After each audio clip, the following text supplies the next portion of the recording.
Hi, everyone, and welcome to the official Q&A for Being Julian Assange, um, what has been called my epic masterpiece recent article that hopefully you guys have got to see. About between 40 and 50,000 people have seen it so far, which is pretty amazing. Hi, everyone. I can see so many people waiting in chat for us. Thank you so much for being here. I am here tonight with my incredible friends, Elizabeth Lee Voss, Editor-in-Chief of Disobedient Media, Hi, everyone. and Kim.com, the incomparable Kim.com. So we're going to kick this off tonight with just a couple of minutes from me about how this piece came about, why I wrote it, what the process for that was. So basically, I have had the feeling for a very, very long time that a piece like this needed to be written because I believe that the narrative needed to shift from this endless criticizing and picking apart of WikiLeaks to some people-powered resolution to work together to actually get Julian out of the situation that he's in the embassy. So for a long time, I'd been watching smear after smear after smear roll out in the mainstream media against Julian and against WikiLeaks. I had researched the individual smears and found that they were baseless. I had looked into some of the current events around Secure Drop, Freedom of the Press Foundation, and Freedom of the Press Foundation cutting off WikiLeaks. I'd looked into the past of Aaron Swartz and his role with WikiLeaks. And I realized that there was an alternate history, a true history that needed to be told, that people needed to be able to understand in an easy way the extent to which they've been lied to and the extent to which the same powers that have been persecuting WikiLeaks and persecuting Julian for years now have been manufacturing this false history and spoon feeding it to the public. So it was about 2.5 months of straight research before I started writing. And then about 6 weeks of 12 to 20-hour days actually putting the piece together and writing it. And it was such a massive undertaking that I realized pretty quickly that it wasn't something that I was going to be able to do all on my lonesome. So I was really lucky enough to have an amazingly talented friend, Elizabeth Lee Voss from Disobedient Media, who I could reach out to and ask if she would come on board. And to Elizabeth's credit, she jumped on board this project with zero hesitation, even though it pretty much consumed both of our lives from that point on. So I'm going to have Elizabeth speak for a few minutes about her experience of being a part of writing and editing this article. And then we're going to pass over to Kim. I'd just like to point out to you guys that we have a bunch of awesome people modding in the YouTube chat tonight, and they are compiling all of your questions. So any questions that you have for me or for Elizabeth or for Kim, anything at all you want to ask us, either tag it to the hashtag Being Julian Assange on Twitter or simply ask it in the YouTube chat. Our guys will compile all of those questions. And then about halfway through the program, we will go through, we'll have Joe, our development manager from Internet Party, will come in and be our voice of God and ask us the questions. So thank you guys so much for being here. I can see the coolest comments just streaming one after the other in the chat right now. Thank you all for joining us and for your interest. And let's get started. I'm going to hand over to Elizabeth. Elizabeth, tell us about being Julian Assange from your perspective. Sure. And thank you. And I really want to, first of all, express my gratitude and how honored I felt when you asked me to help you, because I know you're surrounded by wonderful, fantastic, amazing people. So the fact that you even asked me to help you edit that work was an honor, and it really humbled me. When I started working with Susie on this piece, it was about 8,500 words long. And by the end of it, it was over 22,000 words. And I had the privilege of watching her write this in real time. So we would go through segment by segment. She would write it as I was listening in a live chat. And I would help her edit the word structure, the sentence structure as she wrote, or at the end of a segment. And that took, as Susie said, it took weeks of us just collaborating. And one of us was always up at 4 in the morning, 6 in the morning, because of the time difference of where we are. we couldn't ever work at a decent, livable time for both of us. So that was an incredible experience. It was totally worth it. And I was truly honored to be a part of it at all. And I learned so much about the history of WikiLeaks, its support for whistleblowers and activists, and the history, the way that history had been altered.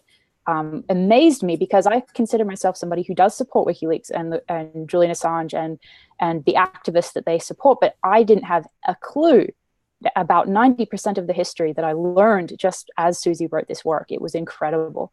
So that was a huge takeaway for me, was an education in the history of WikiLeaks, for sure. And I just say, as the article, as the writing of it ground on, and it just got bigger and bigger, I remember us saying to each other, this is going to be 12,000 words. Yeah, and then this is going to be 16,000 words. And then this is going to be 20,000 words. And it really felt like, how long is a piece of string? Because the amount of negative material about WikiLeaks and Julian Assange is just so voluminous that there is really no end to it.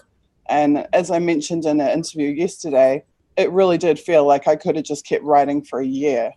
Absolutely. But there were a number of discoveries you made as you were writing it. As I was sitting there helping you, editing with you, you found a number of new points that were then included. So. Correct. Yeah. And I really think we could have continued on, except that it was really laborious and it was really exhausting, but it was also really important, and it's turned out to be quite historic. So I'm definitely proud of the effort. Now, here's a little known fact, a very little known fact. Right at the tail end of the editing process, Kim surprised me by jumping on and saying, can I see this thing? I know you're working on it. It's freaking cool. Let me see, let me help. And actually the call to action that we put at the end, Kim actually sat and helped me go through and work on that, because I wanted to know what can we do? What can we give to people to tell them, this is the pathway forward. These are the next steps. And so Kim actually spent like 4 or 5 hours sitting there and just chatting with me and really nutting it out. So I'm so proud and happy that he has joined us tonight. He's been a long-time friend of Julian. Obviously, Kim is someone who's had a huge impact in New Zealand, but also internationally as well. So Kim, thank you so much for being here. I'd really love to hear from you a bit more about your relationship with Julian and WikiLeaks, and why you felt so passionate about this project. Okay.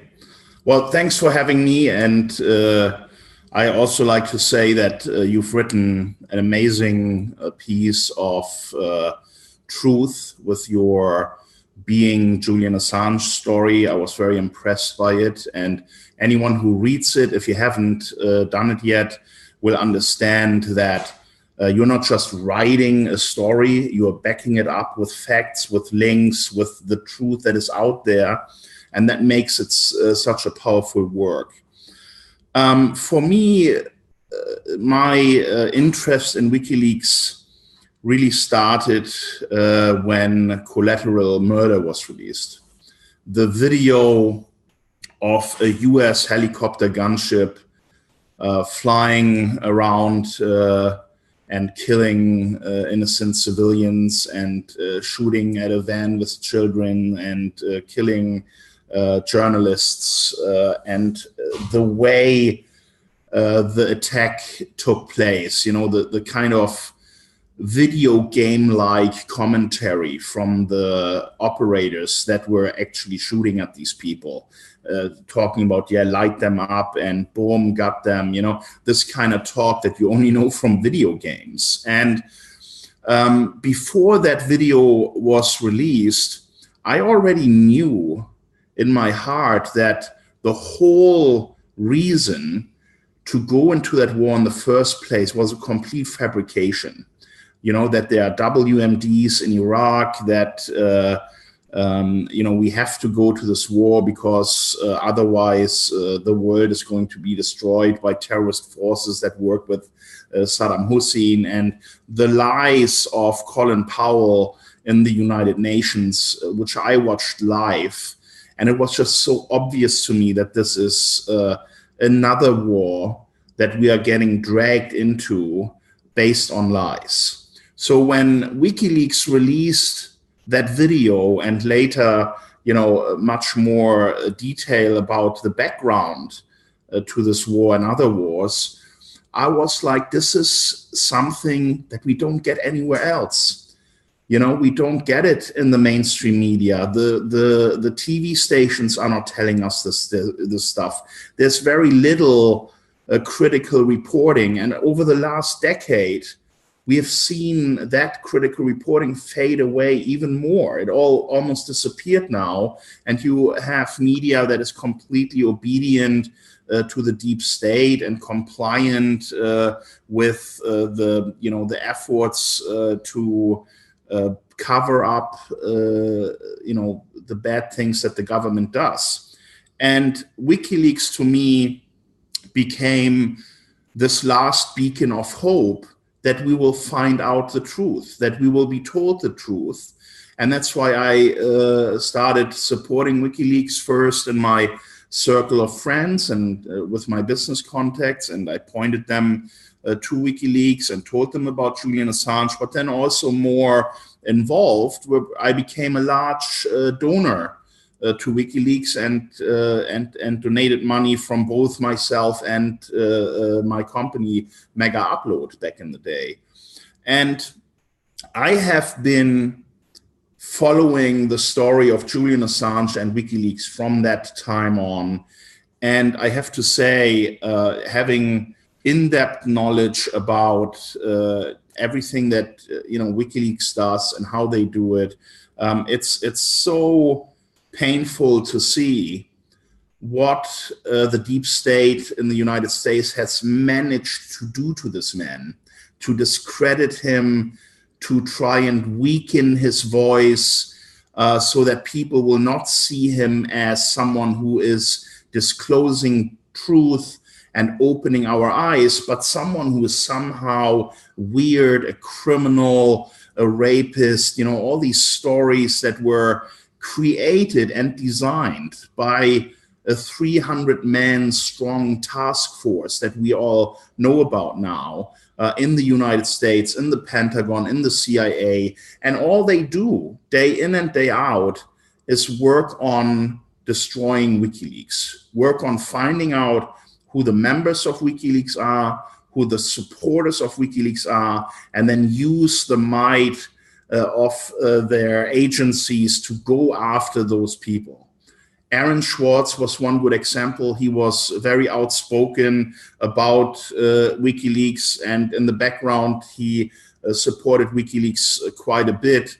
And when I saw that whole case unfold against him, I knew right away, this is not about JSTOR. This is not about some copyright stuff. This is the deep state going down hard on this kid that was a major WikiLeaks supporter and wrote technology, software that would help more whistleblowers to leak their information privately and securely and fully encrypted.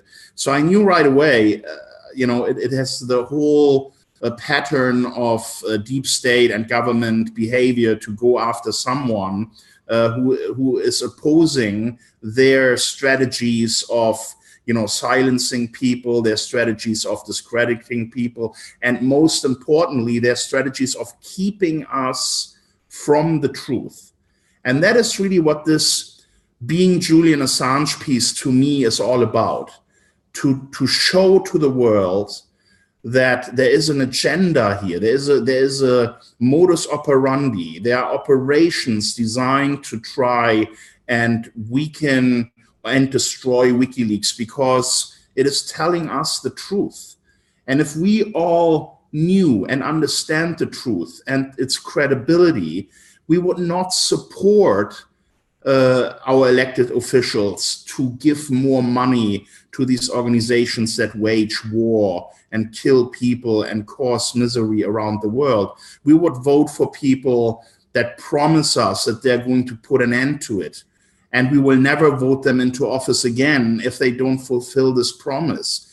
That is why people like Donald Trump get elected, because the citizenry kind of gets it. They are fed up with the old system. They want someone to disrupt it. They want an outsider to come in and change it all, because more and more people are waking up to this truth that the government is not really for the people anymore. The government is for commercial interests. It's all about business. It's all about their donors. It's all about, the military industrial complex, the people that profiteer from us going to war, that profiteer from terror and conflict around the world.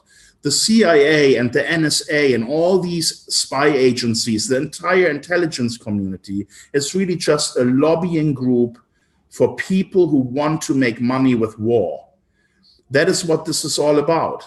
And their business is done by murdering millions of people. And their opposition is attacked viciously. And WikiLeaks right now, in the world we live in, is the last man standing to give us the truth, the unfiltered reality of what's really going on in the world. And that's why they want to destroy him and anyone who supports him and speaks out for him as well.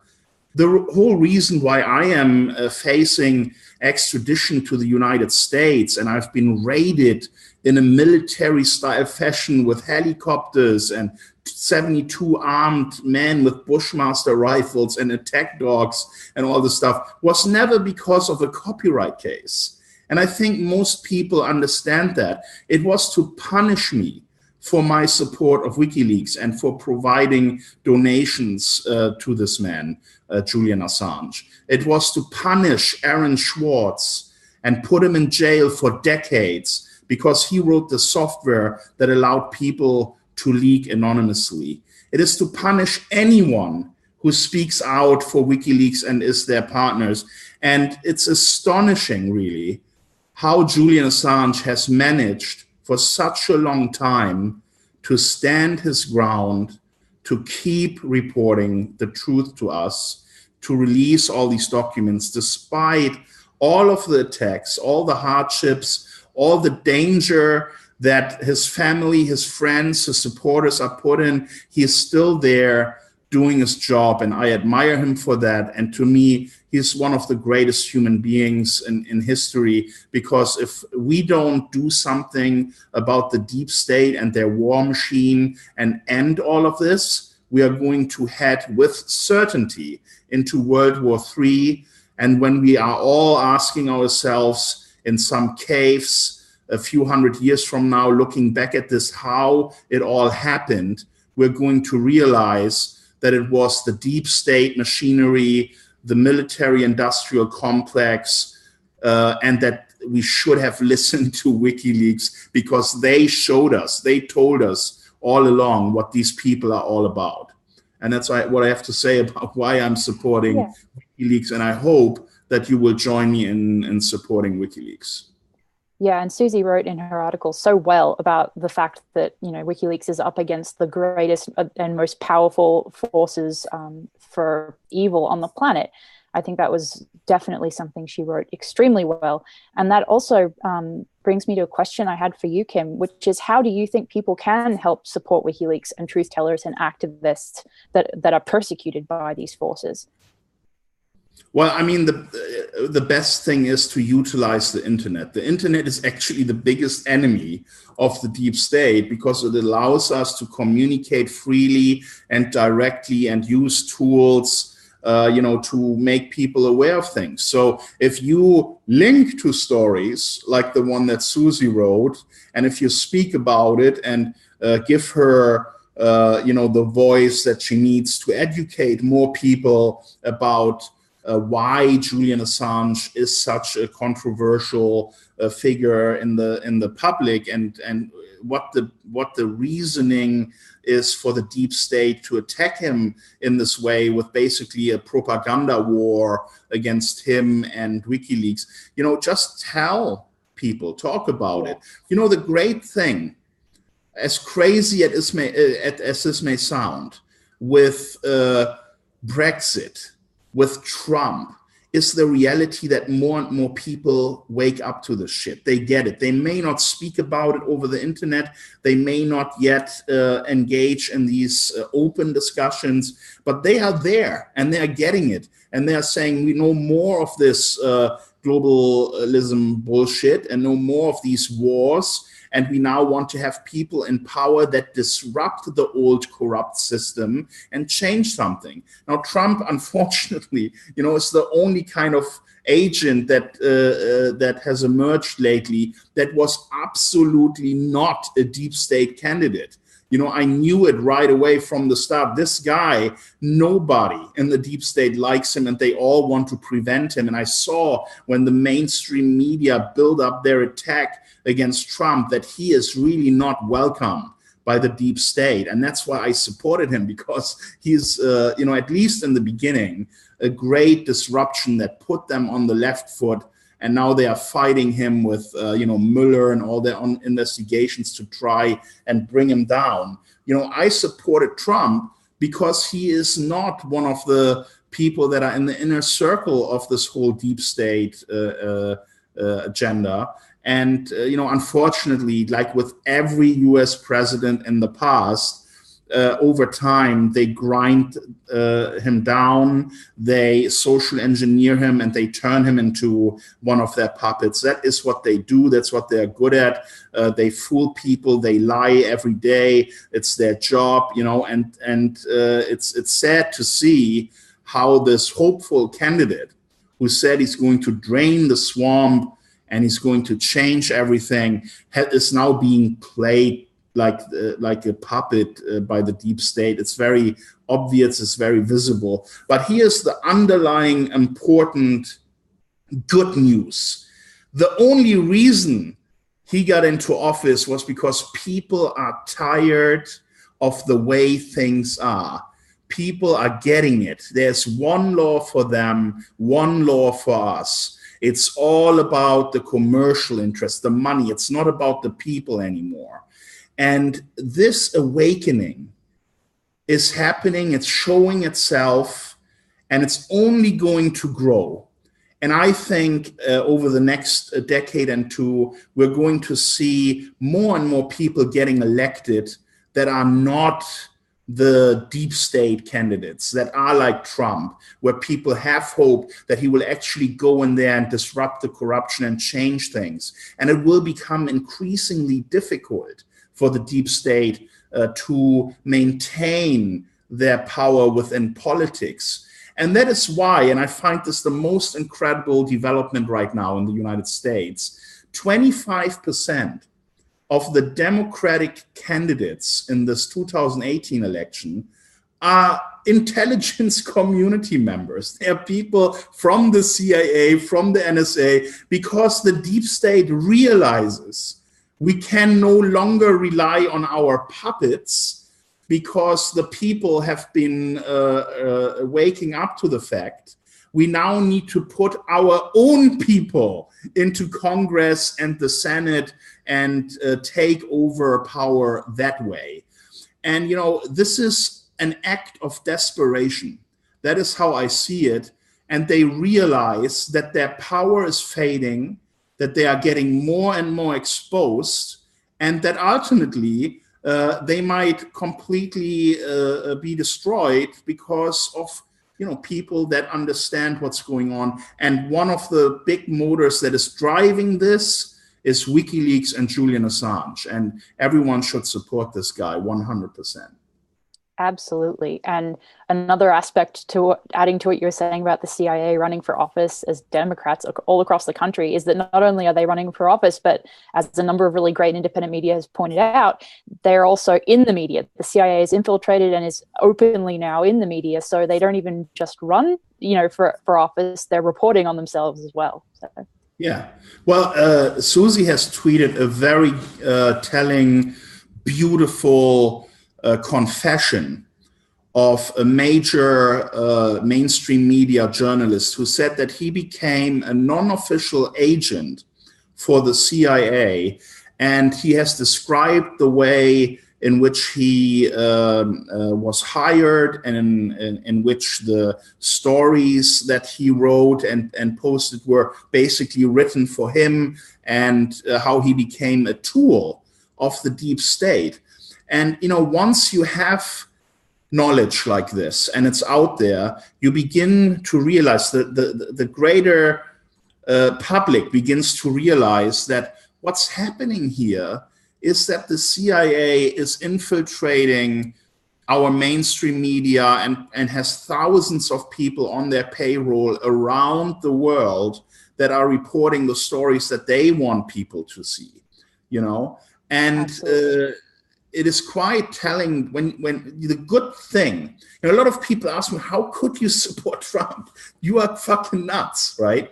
What have I done by supporting Trump? And you know, what has everyone done who got him elected? We have exposed the fake news media. We have shown how they really operate. You know, sometimes you need to put someone in place you would never think should be president just to expose them, to expose the ways they work and how the system works. And the deep state has gone too far this time because all of this media reporting about Russia, every day in and out, people are getting it. People are understanding now, well, we can't trust our media. And that is what gives rise to other alternative media organizations now. So to everyone who hates Trump and the fact that I supported Trump, it also opens the eyes of a lot of people. And that is really the greatest achievement of Trump's election, is that everyone now understands you cannot trust the media. They are lying to you day in, day out, because they are in bed with the same people that cause all these wars, that want to sell their weapons, that want to be intelligence contractors, that shift billions and billions of dollars, hundreds of billions of dollars every year from the taxpayer into their own pockets, you know? And that is really why we are seeing this media landscape to be so completely obedient to the state and not reporting to us anymore what's really going on. Investigative journalism is mostly dead. And there are really only a handful of rebels left that are reporting the truth. And that is why it's so important that we all get behind WikiLeaks and that we support new alternative media organizations. Absolutely. I'd just like to jump in there for a second. I'd just like to say that I think the reason that this article has been so successful is because there is a thirst for the truth. People recognize the truth when they see it. And what we've done is we've presented them with the true history that they can't find in the mainstream media, that they can't read about on Wikipedia. And I think that that hunger for truth is created by the lies that are in the mainstream. And I really think like the article is such a success, not just because of the high level of interest in Julian and WikiLeaks, but because when people see something that is the total opposite of what they are taught every day and what is shoved down their throats every day, it resonates with them. The truth resonates. And so I really think that's why it's had such a big impact. Also, I think everyone must realize by now that the truth is the enemy of the deep state. The truth is what keeps us informed and make informed decisions. If we are informed about why they go to war and what the real consequences of it are and everything, then we wouldn't go to war. They need to keep us dumb. They need to try and manipulate the media and do all this propaganda work. Let me give you one example. Every Hollywood movie, right, that is about war is mostly a heroic propaganda piece for the US military, how all these soldiers and everyone hug each other and how great it is, the camaraderie and, how we're fighting for a free world and we are the best. But in reality, when you look at it, all these Hollywood studios directly, indirectly benefit financially for making these movies. They get tax cuts, they get access to military machinery. The CIA has a huge department just for working with movie makers to basically influence their scripts, influence their stories. Well, if you say it in that way, then you can have access to this plane carrier and you can film our fighter jets and all this stuff. So, you know, it's not just the media that is being manipulated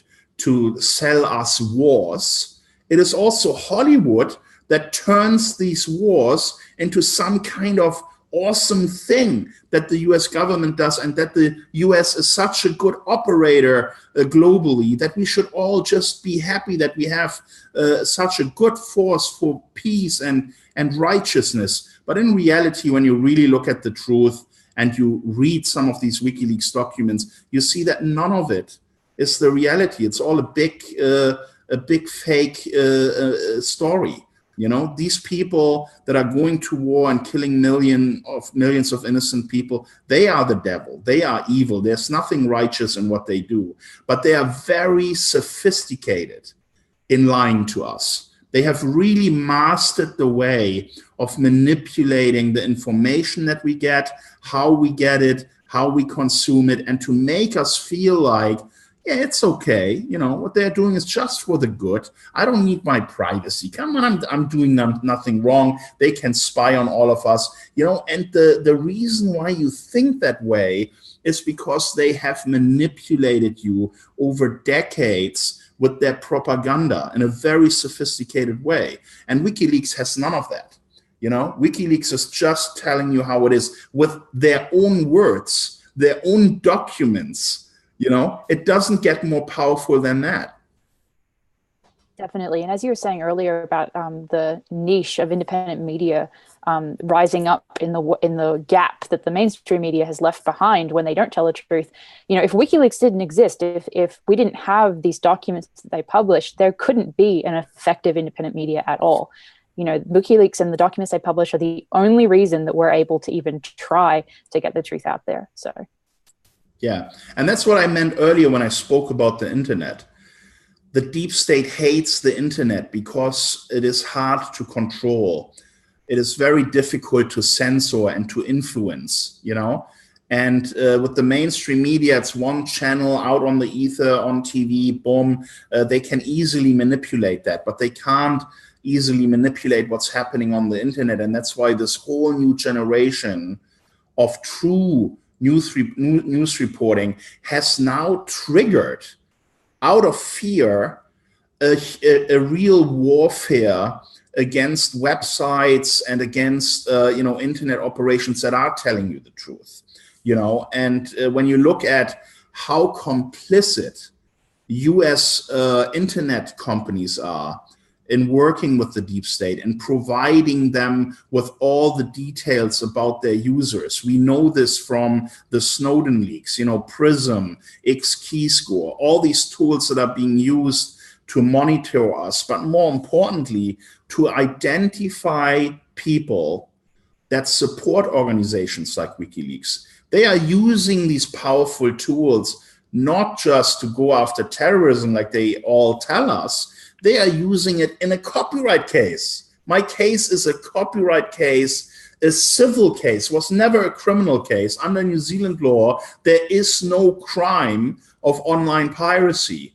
Yet they managed to pull off this enormous raid and to vilify me and to call me the largest pirate on the planet. And the reason for that is because my group of companies controlled 4% of global internet traffic. My sites were rising and growing. We had 50 million unique users every day. And they knew that I'm a WikiLeaks supporter and that I'm using my reach to get the WikiLeaks message out there. You know, of course they had to destroy me. The copyright case is just, you know, a front. What's really happening here is that they don't want to have the internet on the side of WikiLeaks, the internet really being about the truth. You know, they need to control that. They need to, and they're struggling really hard. And that's the beauty of the internet, you know, because like you said before, when we see the truth and it's right in front of us with evidence, with their own words, We can't be fooled anymore. We get it. And then we watch the Washington Post or the New York Times release an article that is trying to tell us the complete opposite of what we have just seen to be the truth. And that's when they lose, and that's why it is so important that we support WikiLeaks, we support these stories that are out there that actually work with the essence, the truth that WikiLeaks provides. Because like I said, all that WikiLeaks does, it takes documents and communications of the government and puts them out there for everyone to see. So it's not even WikiLeaks writing any kind of biased story. It's just them beating the deep state with their own crimes, their own words. And that's what makes it so powerful. And this internet, we need to cherish it. We need to protect it. Internet freedom is so important because it's the last thing that is standing between the people and the controlled media and the deep state. If we lose the internet and if we allow them to censor the internet, then we lose our last hope to end this vicious circle of wars for profit. We end our chance to, take down and expose the people that are being criminals and undermining our basic human rights, like our right to privacy. So that's why I'm an internet freedom fighter, and that is why I support WikiLeaks. I'd just like to add to that there's a difference between internet freedom fighters like Kim and like Julian and like Snowden and like many others, and the deep state's version of internet freedom. So that was something that we looked into quite extensively in the article, was where the money is coming from for some of the large activism organizations that profess to care about internet freedom. I would suggest having a read of the article. My Twitter is at Suzy3D, SUZI number 3D, and my pinned tweet has the link to the article. There's really too much content relating to it for me to regurgitate here in the Q&A, but there is some pretty amazing revelations about ex-Obama White House people, Verizon vice presidents, and God knows who else, people from the World Economic Forum, all being inserted into the very top echelons of organizations which promote internet freedom. So the deep state knows full well that the people have an interest in internet freedom, and they're trying to use money and power to shape it and to shape the future of the internet to their own vision and not in our best interest. So be aware of that and understand that that's part of what we're fighting against. Also, one important thing that I like to point out, the deep state understands the importance of social media and understands how important these tech companies are. So they have made a great effort during the Obama presidency to bring all the major players to the table. Twitter, Facebook, Google, Microsoft, they are all frequent visitors to the White House under Obama. They have been social engineered. They have been given, the CEOs of these companies have been given access to information. They have been invited to visit some of these US government facilities. Google is writing code for the CIA and the NSA to more efficiently search our privacy data, and all these companies, these large US tech companies, they are now in bed with the deep state, and they love it because what do they get in return? They get more power. Their businesses are less scrutinized. They get away with more stuff where the government would usually say, long time ago, well, maybe that's not really appropriate that you sell this user data to all these companies. And at the same time, they are at the table with the most powerful people in the world. It makes them feel powerful. It makes them feel like we are part of something bigger. We are insiders now. And when you look at the behavior of some of these tech CEOs, how openly biased they were in trying to get Hillary Clinton elected, how Twitter is now censoring conservative voices on their platform and is basically wiping out thousands of Twitter accounts that are pointing us in the right direction. It just shows you that the internet is under threat, and we need to do more to protect it. And that is really, why I'm so outspoken, why I started the Internet Party, a political movement that is going to protect this last precious thing that is left, to educate us, where people who understand the truth can go out and educate others, and without any bias, people can read the information and realize, wow, that is not what I voted for. This is not how I want my tax dollars to be spent. And the next time around, I'm going with someone who actually, promises me that he's going to put an end to it. And this is why Trump won.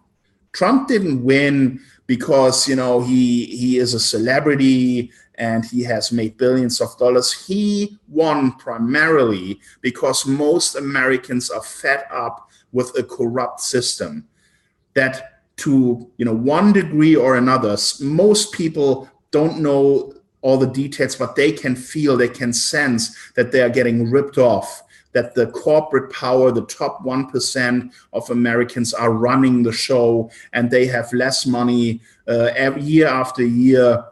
They have to grind harder, work harder to even make a living. There's no proper health care. The education system is failing. Like, everything that is for the people is suffering because of the greed and the warmongering of the 1%. And again, I can't say it often enough. The internet is our last tool to fight these people and to expose them. And then through that mechanism, we will achieve change over time. It takes time for people to understand more and more what's going on. And the Trump presidency, if you believe it or not, has been the greatest tool in our fight to expose the deep state, because they have now gone out on this all-out media war against Trump. And you can see how these media organizations, these organizations that tell us wars are good and we need to go around the world and fight these terrorists, they have all been exposed as a result of this Trump presidency. And of course, Trump itself, will probably not deliver any of the promises that he made. There was no draining of the swamp at all, But the messaging of him and the promise and the fact that he got elected got the deep state up in arms, exposing themselves, exposing their power and their tools and how they operate. And now more people know what's going on. And election after election, it will be harder and harder for them to have a puppet candidate, have puppet politicians, because, the people are telling them, we are not going to vote for you if you support this corrupt system. And that is really the good thing about the Trump presidency for me. It's a hack. It's a fucking hack. That's what it is. There's anyone, Good word. that Good would phrase. recognize it, it would be you, for sure, Kim. For sure. Okay, I know we have hundreds of questions literally waiting for us. And thank you so much to our amazing team of people who are modding the chats and compiling all the questions. I'd like to invite Joe Booth. Joe Booth is an integral part of the Internet Party of New Zealand. He is our development manager, runs all of our tech systems, and is just an all-round amazing human being. Joe, can you hear me? I can hear you, certainly. And good to see you all. And it's been a fabulous time so far. And as you said, yes, there's been hundreds and hundreds of messages in the chat and lots of people talking about these topics and asking questions. So I've gone through a number of questions and we've sorted them into a few categories. And I think there's some themes there. One, I suppose, that was asked by several people is there a way of helping Julian Assange, of ensuring his freedom? How can we get Julian out of there? Can we do a tweet storm? Can we help in some way? And what's a tangible with it? I think people have read the article and are keen to get moving and do something. So this is probably for you, Susie, but what can they do? Okay, so I have a very easy reply to that. That is for everyone. Real simple, right? When you hang out with your friends the next time, and you chat about the latest video games or the latest movie or whatever, also talk about WikiLeaks. Just make it part of your conversation with your friends, with your family.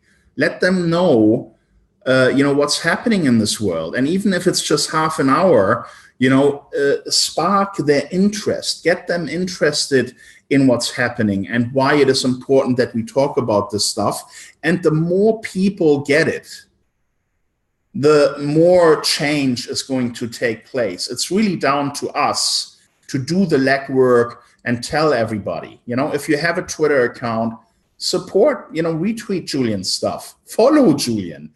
Julian is the biggest guardian of world peace. He deserves the Nobel Peace Prize, but he only has 740,000 followers, and Twitter doesn't even give him a tick to recognize him for his importance in our history already, So just tell everyone about WikiLeaks, what they do, follow them, retweet their stuff, because everything that you retweet, that they write, that contains truth, the larger the audience that reads it, the more momentum we are going to create. So just be outspoken about it. Don't worry about your friends saying, oh yeah, but this Julian Assange guy, and what about these rape allegations in Sweden, and just tell them what you know to be the truth, and tell them,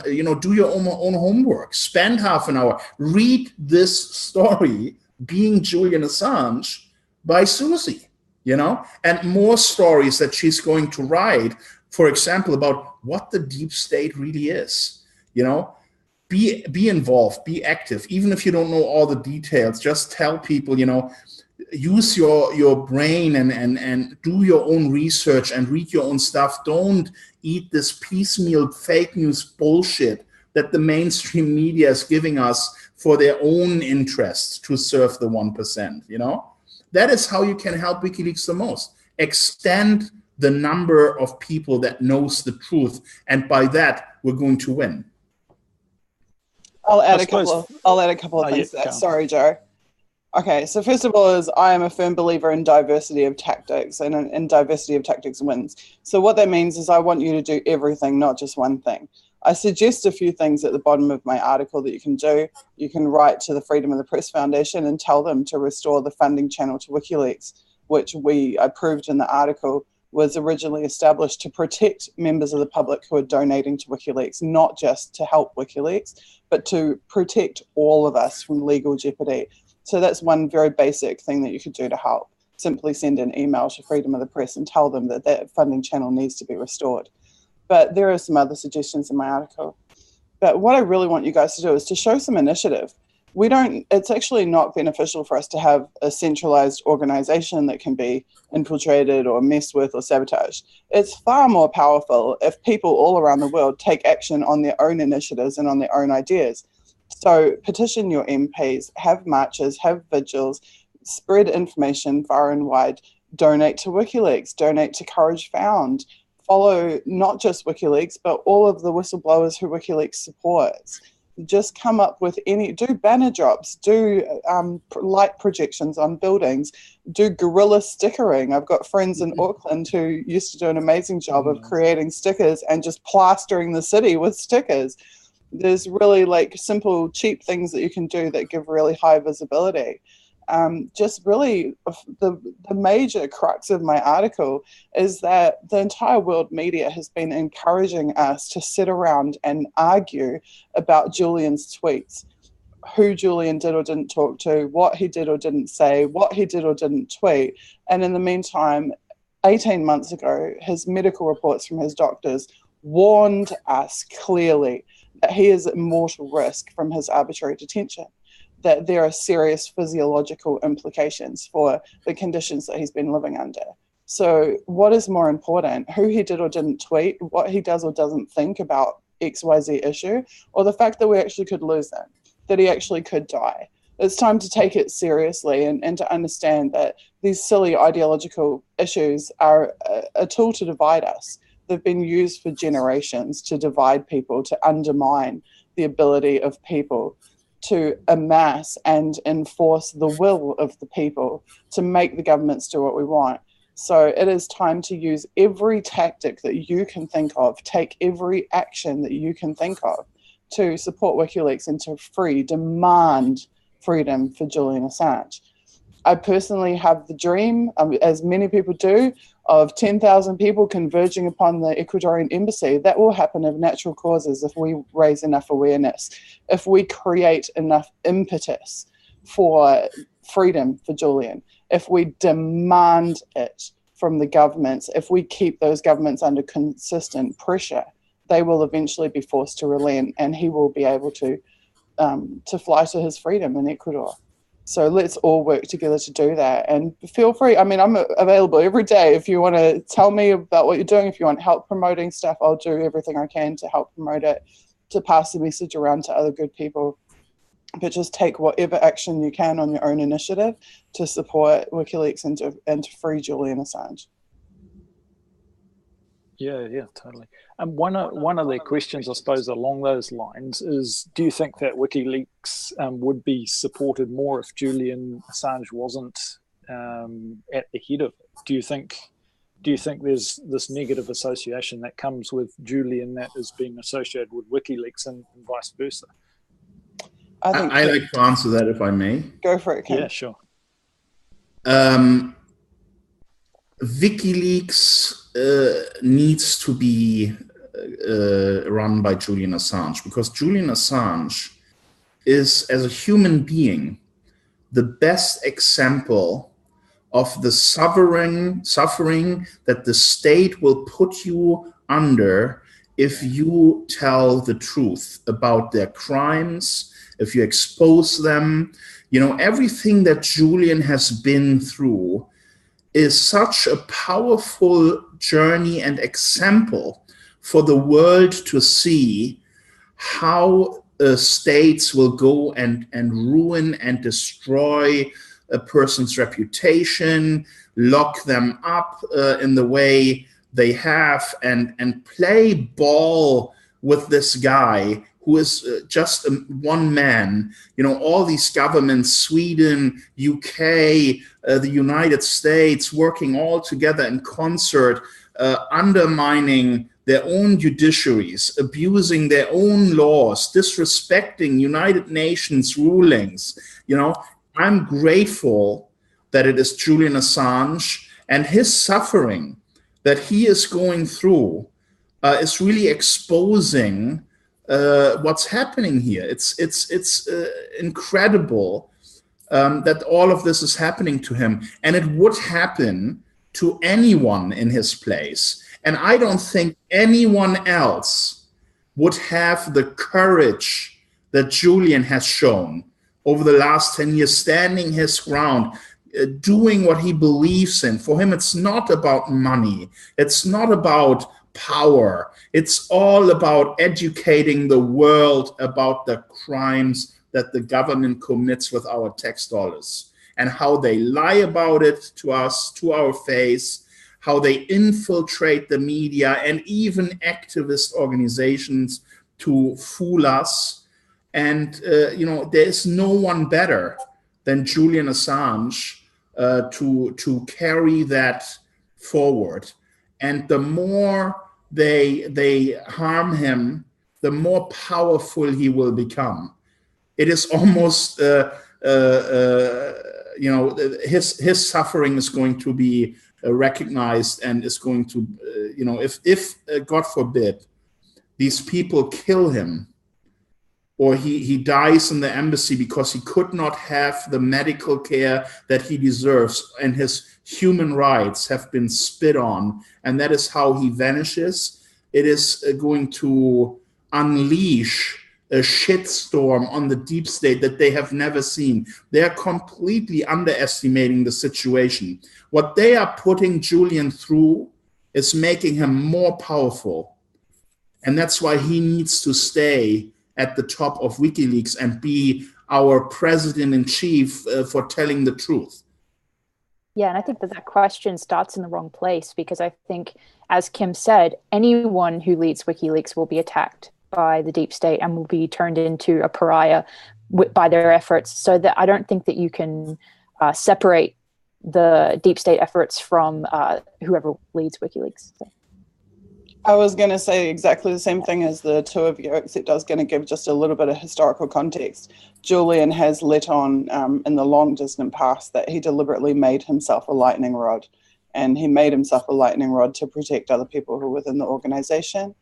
And that is what has led to the situation. And if you look at what Julian has done for other people, for many other journalists and whistleblowers, you understand where he's coming from and why he did that, why he took that cross upon his shoulders. It reminds me actually in many ways of what Snowden did as well. Julian loves to protect other people. He has empathy inside him for other people, and he is prepared to stand up and take the hits himself so that other people don't have to. And that's precisely why we need to stick our heads above the parapet and take some hits for him. We need to protect him, because in saving Julian's life, we save the lives of the countless other people who Julian has saved and will continue to save. So we need to be his strength. We need to help him shoulder that cross. Absolutely. And my lawyers, realizing that my case is a deep state prosecution, have asked me at one point, if you knew that the US government would not do this to you just simply by not having supported WikiLeaks, would that have been your choice? And I have to say, having gone through the last 6 years of pain myself, I wouldn't change a thing. It was the right thing to do. And, everything that we are going through is going to lead at the end of it. There's this light on the tunnel, in the tunnel that we need to reach, where we come out at the other end and we shut down this whole corrupt system. And that is what this is all about. And, I may have continued my life in my happy bubble with all the luxury and all the toys that I had. But, what's the point? Where's the bigger picture in that? The bigger picture is that we need to change our world to make it right. We don't need to drone people halfway around the world and kill innocent civilians and starve and entire nations to death simply because their leaders are not aligned with our globalist policies. That is what's really happening in this world. And the only way we're going to deal with that is by fighting and not accepting, that if we spit on the bully, we're going to get hit. You need to call out the bully. You need to tell everyone who the bully is and show the evidence that they're a bully, even if it means that you are going to be targeted by them, because there's too much at stake. Just think about it. I mean, you are living in a very, most people in the Western world and most people who are watching this are living in a, comfortable life. You all have a home, you have food, you have entertainment, and it's just too easy to ignore what's really going on. But we are heading into the darkest times of modern civilization. If we allow this to continue, we will have a surveillance state like you can't even imagine. What's happening now is nothing compared to what they're going to do to us in 50 years, to our children. There will be no way for us to speak out anymore. By that time, we might have already had World War III. We're heading into a direction that is a complete destruction of the way of life that we know today and the freedoms that we have been fighting for. It's all being undermined by the greed of the 1% that profiteer from wars. It's as simple as that. Yeah, and I think that brings up an amazing point, and it goes back to what Susie was saying about how people can help WikiLeaks, you know, taking the initiative.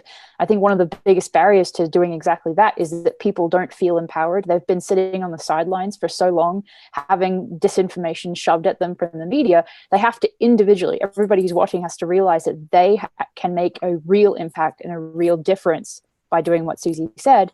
And I feel like there is this awakening that people get, like, oh, if I go out and put that sticker on the wall somewhere, that will make a difference. And if they don't understand that, that hopelessness can really sink in and people just feel depressed and powerless. But they're not, and they have to understand that. Some great points.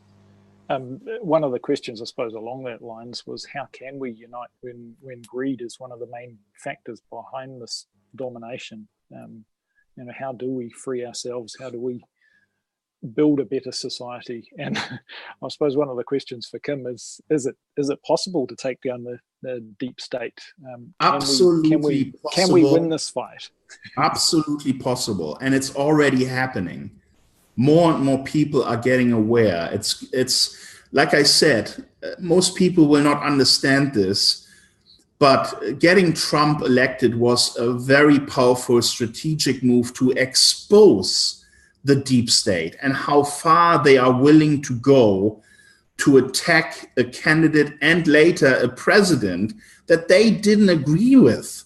They wanted Hillary to win because Hillary was allowing them to continue, was going to allow them to continue what they're doing. She was part of this whole machine. She knows the inner workings and accepts it. Trump, on the other hand, was a complete alien substance that came into this whole play. And, you know, the reaction to Trump was an allergic reaction by the deep state. And by reacting in this way, they have completely exposed themselves and they have shown their face and their power, how they control the media. You know, that is why this is so great. This is our backdoor. You know how they put backdoors in all of our phones? This is our Trojan horse to expose the deep state. And what have we achieved? Millions and millions of more people now know what's going on, you know? The media in the United States has completely lost all of its credibility. The viewer numbers of, you know, CNN and stations like that are completely tanking. From last year, the same time to now, 30% less viewers. It's because people are awakening to the bullshit that is going on. And in that new development, you know, you will see more attention being put on alternative media, on media that has a track record of reporting the truth, on WikiLeaks, on Democracy Now, on, you know, disobedient media, you call it. I mean, there are so many examples out there that are now slowly growing and taking over. So don't think that we can't beat them. We are already doing it, okay? And at the end of the day, even though we are all living in a fake democracy, legally, it's still a democracy. And our votes is what puts these people in power. And that's why they are scared now. They put their own CIA operatives into the political parties to get them elected because they realize that there is an awakening taking place here. And that is where our power is in the end. The more people know about this, the more worried they have to be that their candidates are not coming in. And now, all of a sudden, we will see a candidate somewhere from left field coming and saying, you know what, if you vote for me, I'll destroy the deep state. I'll do everything in my power. Like John F. Kennedy said, we need to shatter the CIA into 1,000 pieces. They are not really an organization for good. And then they killed him, okay? We need more people to be aware of what's going on, and that's currently happening. And then we're going to use the democracy, the fake democracy that they provided us with, and all the laws that protect it, we are using that to destroy them. We're going to vote for people who say, fuck the CIA. They've done nothing good. Terrorism only really exists because of US foreign policy. It's the CIA in the first place that created this whole problem with all of their wars and interfering everywhere around the world and thinking the Middle East is a nice little war place to have their proxy wars against Russia and everybody else. You know, it's bullshit, and it needs to end, and more people are getting it. So I wouldn't think for a moment that we can't beat them. We are absolutely on the path of doing it, and the movement is just getting stronger. You guys, we have 500 people watching right now, and WikiLeaks has just tweeted out our link, so I'd say there's a bunch more incoming. I would just say you want to start with an action right now, really easy action. Go viral this hashtag. Go make this hashtag trend. Being Julian Assange. If you can type that in on Twitter, you're going to see dozens and dozens of amazing quotes from the speakers here tonight. And just retweet the hell out of it. Send your own tweets to the hashtag. Make this hashtag trend.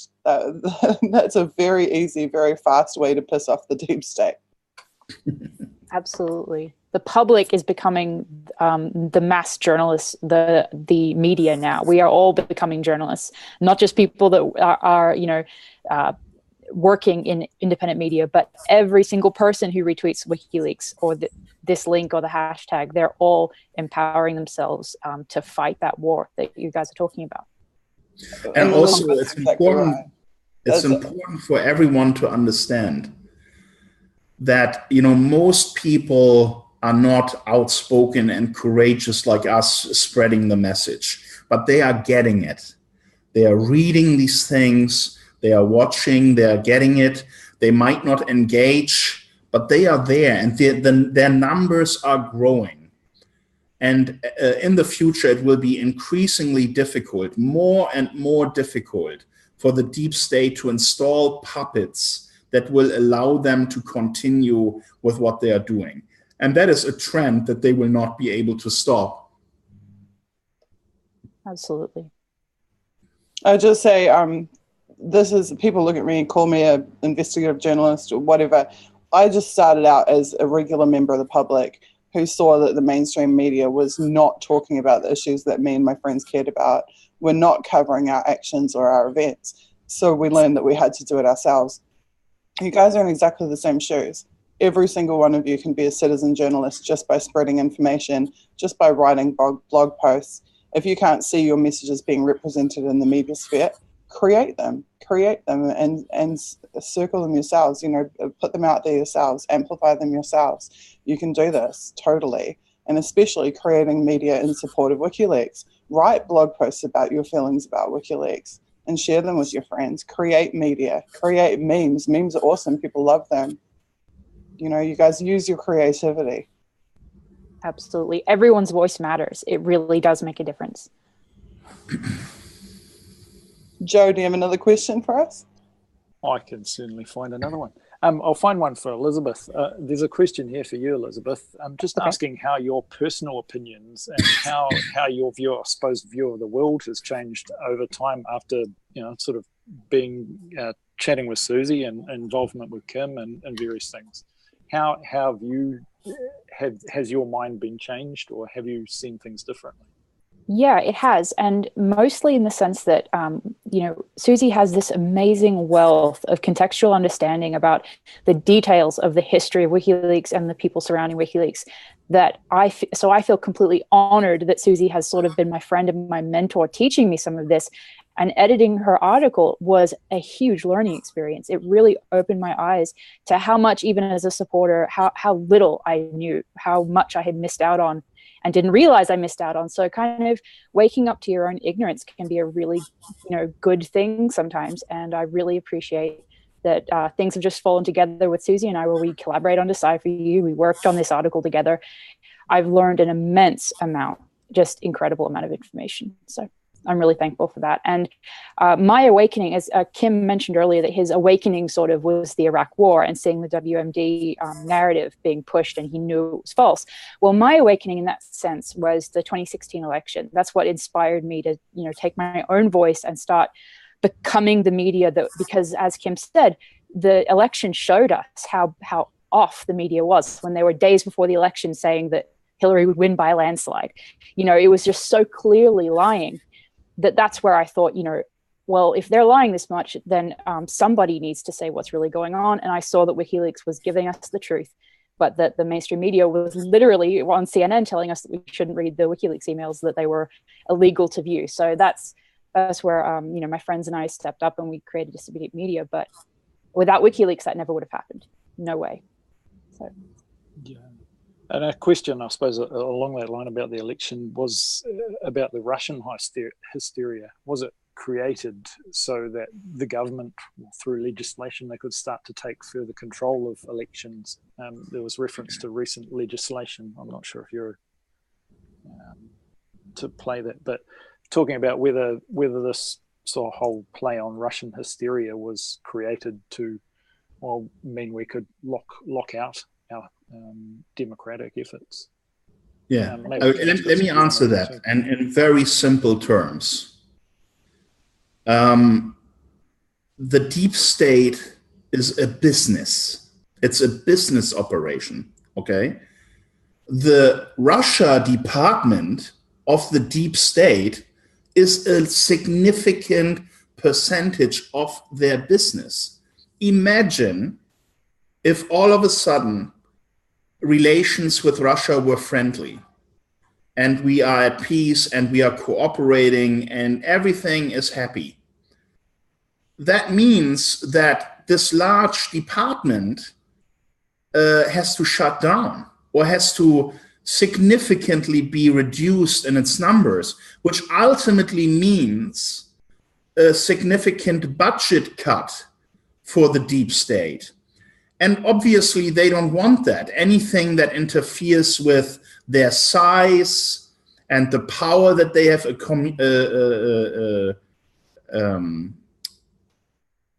have gathered, you know, would be diminished by more peace, by, you know, being reasonable with Russia and trying to work with them rather than against them. It's completely against the interests of the deep state, which is a business, to shut down one of its largest business departments.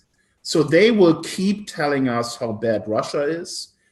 You know, it's really a requirement for the military to have increased spending, to grow the military, because if you don't have enemies, there's no money to be made with building new plane carriers and new planes and bombs and rockets. You see, that's why the whole idea between, about peace with Russia is the main talking point of the media now, where they are telling us Russia is bad, Russia hacked our elections, which is a complete lie, complete bullshit. Russia wants to, destroy our way of life, and they are really a big enemy, and look what they are doing around the world. And then, the funniest thing is they talk about election meddling. The US government exactly criticizing election meddling, when that's what they have done for decades in every country that wasn't aligned to their bullying. Any country that isn't kissing the feet of the US empire has their elections meddled with, and here they are. Oh my God, they meddled with our election. What a bullshit. All right. And, it's really important that people understand peace with Russia would be hurting deep state business. And that's why they can't be peace with Russia. That is the only reason. It's business. And there was election meddling in the 2016 presidential race, but it was on the part of the Democratic National Committee against Bernie Sanders. And the Russian narrative really does help them deflect from that. And the evidence of it that WikiLeaks published. So. And it is that very corrupt meddling with the fair process in the DNC that has led to the information being released from DNC servers. It is not Russia that hacked the DNC. It is their very own conduct that an individual was so unhappy with, thought it was so unfair and dishonest and unethical that that person decided, I want the truth to be known. This is how we get the truth. It's people on the inside, like Snowden, seeing what's happening, how our rights are being undermined, how the processes are being perverted to achieve an outcome that is predetermined, that some powerful people have made in a boardroom and are now pushing down our throats. You know, and it is sad that Hillary Clinton is still seen by quite a large number of people in the US as a clean operator. She is a complete fraud, a criminal scum. And I'm really happy, even though it's really a tiny, tiny, tiny role that I played, but I'm really happy that I was a part of stopping her from becoming president. And I'm really proud of WikiLeaks for having had their part in stopping that crazy bitch becoming president. Excuse my language. She is a bitch. Well, as somebody who watched her steal the primary nomination from Bernie Sanders, I completely agree with you. So, if we can just go off topic for a sec, I just want to make a quick note there about the NSA. Elizabeth and I know from our Decipher You series, studying the Snowden files, that the NSA actually talk in those files about how when they subjugate these countries and then create these partnership agreements with the spy agencies from complicit countries all around the world, including New Zealand, where I come from, but also many dozens of countries around the world, they talk about how they are going to use the spying resources, human resources, hardware and networks, and the data of the citizens in those countries to advance US interests. They're completely blatant about that. So in my opinion, all of the spy agencies of all of the countries who are working with America are committing treason against their own people. They are violating the rights of their own people, and they are allowing their own resources, monetary resources, human resources, and networks and hardware to be utilized by a foreign state. And that is completely disgusting. And I think if all these people in the countries around the world really understood the total subversion of their own systems of national security by the US, that there would be a mass exodus from those NSA spying partnerships, and there should be.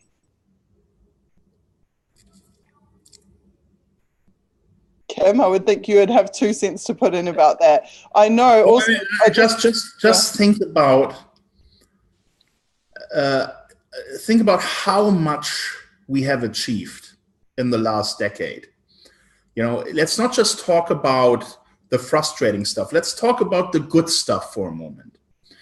We have completely exposed the deep state spying on the world population, thanks to Edward Snowden. We have completely exposed the backdoors that the CIA and the NSA have installed into all of our products that we use, from mobile phones to computers to televisions, you name it.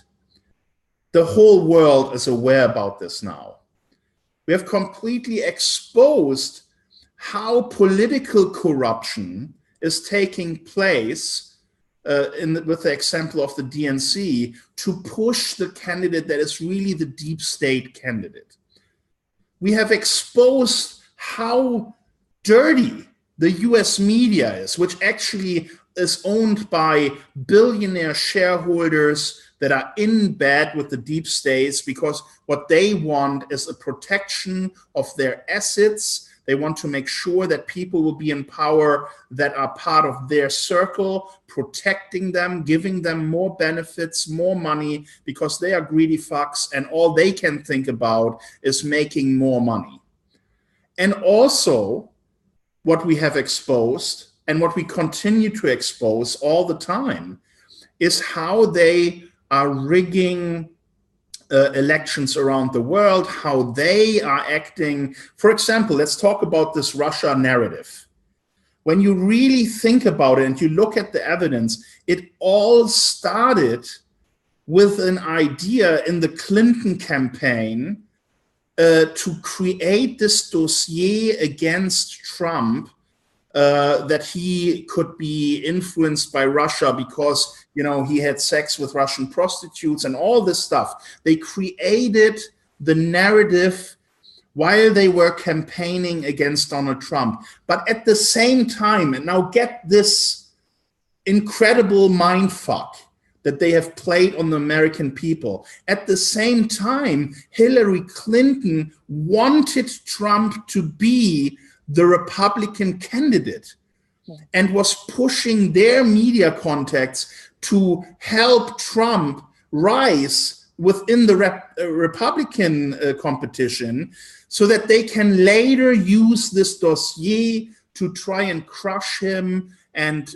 you know, his sexism and all the stuff, try and use that to crush him so that Hillary can become president. When you look at this chess game that they were playing and how they first wanted to elevate Trump to then crush him with the Russia dossier, you understand why we are now even still talking about Russia. It was all born in the campaign think tank of Hillary Clinton.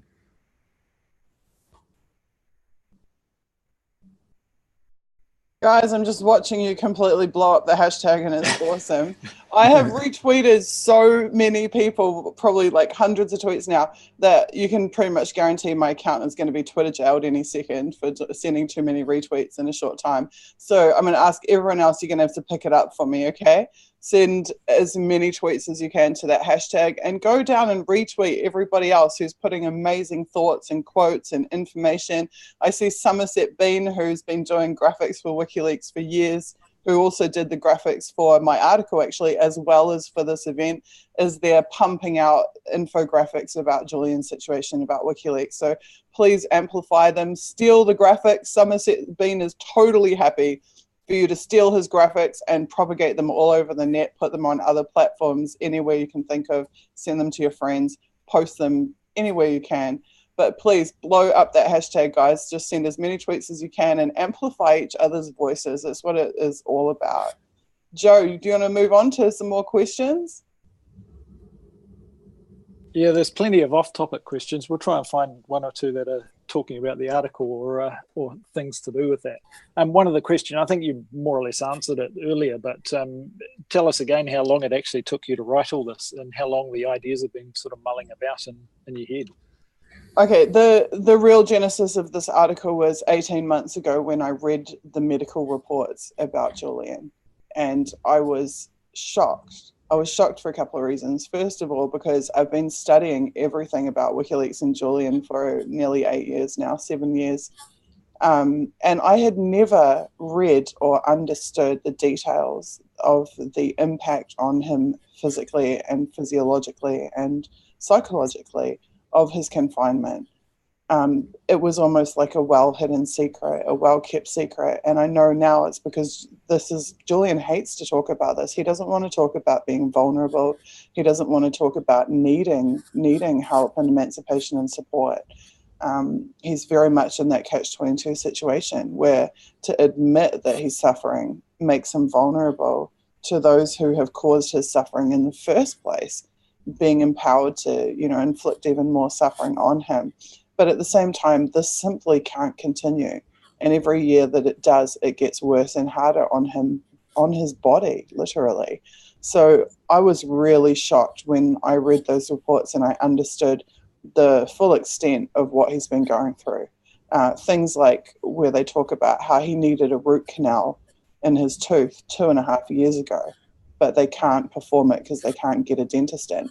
If you've ever needed a root canal, you can't go 2 weeks, let alone 2.5 years. The idea that he could be in that level of constant pain and denied the basic human right of access to treatment, access to care, was shocking. But there are hundreds of other pieces of information in there.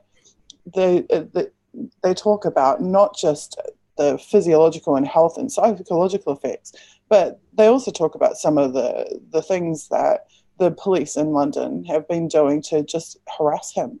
Like, they're throwing rocks at his window, at his bedroom window when he's sleeping, to wake him up over and over again. They're deliberately sleep depriving him.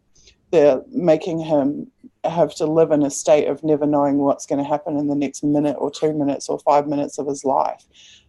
It's actually a violation of international law to assault in embassy premises in that way. But that's the kind of thing they've been doing. They've been showing up with uncovered submachine guns underneath his window. There was an incident of a guy in a catsuit trying to scale the wall of the embassy. There was recently the envelopes with white powder showing up at the embassy. The list just goes on and on and on. So they are torturing him. They are actively torturing him. And it is sick and it is despicable. And we should not stand for letting these premises in the middle of London being turned into, like, you know, the mini Guantanamo style, like, torture camp. That's basically what they're trying to do. They're trying to make it unlivable for him in every way that they possibly can. And in the meantime, he's there with serious medical conditions and suffering greatly. So while Julian doesn't feel that he can talk about it, we have to talk about it, because when you start to discuss these issues of this serious nature, you understand how frickin' insulting to our intelligence it is that the media ignores all of that to argue about his tweets. You realize that it's just a mass distraction technique for them to have people arguing about what Julian said on Twitter while he's literally dying and being persecuted and tortured inside that embassy. So another important point, Susie, what adds to the disgusting nature of this torture that you've just described is that the deep state is shopping for the judges in our judiciary that are going to just brush this off and not do anything to help Julian, completely ignoring the law, like this judge recently in Great Britain, who was basically joking about Julian's health conditions and was minimizing them and not considering them as serious. And then we find out after her judgment that her husband is working with the former head of MI6 in the intelligence community. And it becomes so obvious. I mean, it's such a pattern that when the deep state is dealing with cases that are important to it, they shop for judges. They find ways to get judges on cases so that it looks like, you know, they are winning in court, and Julian, you know, shouldn't have his human rights respected.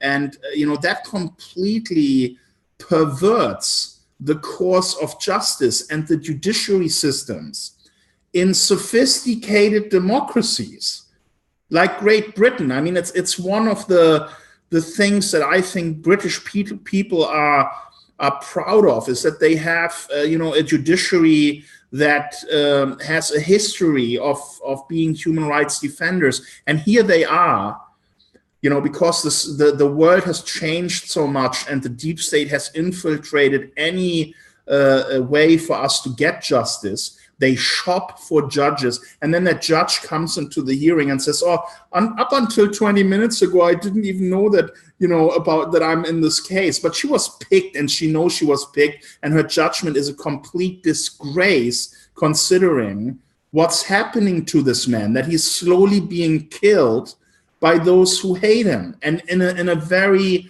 open and you know, in a way that we can all see. And the same happens with the judges that are being picked in any case that goes against WikiLeaks supporters. My US judge is a former Disney lawyer.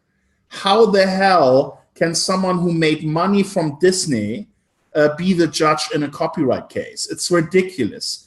And another judge here in New Zealand, you know, I have a case against the GCSB, which is the equivalent of the NSA in New Zealand, and they spied on me illegally and everybody knows the prime minister had to apologize. It's all a big scandal. But the judge that they put on this case was a judge who needed security clearance. So in the first step, the deep state gets to pick which judge we think should have security clearance. And then in a second step, between hearing my case and ruling against me, in the middle, he gets promoted to the Court of Appeal. The very person that I'm litigating against, the Attorney General of New Zealand, between hearing about the GCSB spying and making his ruling, gets promoted by the Attorney General into a higher position. This is how perverse it has become, how the deep state is completely lawless. They don't care about the law. They label everything that could expose them national security and try and get judges in that are going to work for them in exchange for favors and power and promotions. And that is what's happening with Julian Assange. Just look at the example of Sweden. That completely corrupt bitch prosecutor who was running this case against Julian when there was the only thing that ever existed was consensual sex between him and these Swedish women. There was no rape. Anyone who actually looked at the case could see it as clear as day. Yet for 6 years or 5.5 years, they kept this whole story up that they can only interview him in Sweden, and that's why he needs to get extradited and all this shit. And they're doing it because they are obedient to the United States. You know, Sweden is a big hub